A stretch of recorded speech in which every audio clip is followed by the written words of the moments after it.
Yeah, Janice, Andrew, you might remember the victim of this case, Catherine Guerrero de Aguas Vivas, lives in this Homestead community, but she was ambushed and abducted in Seminole County, Florida. Authorities have announced 2 persons of interest in this case. One is behind bars, the other is still on the run.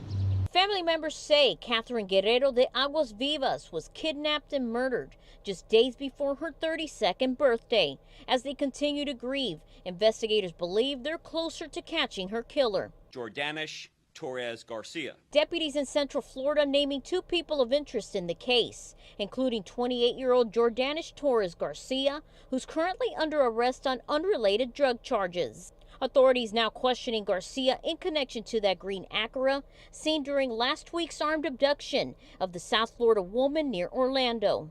They're also highlighting a social media profile picture seen on the right, believing it matches the image of the man seen in that same kidnapping video. Detectives also naming 27-year-old Giovanni Joel Crespo Hernandez as the other person of interest. Fentanyl. Deputies say they found drugs in his home and arrested his girlfriend on trafficking charges. Crespo Hernandez now on the run.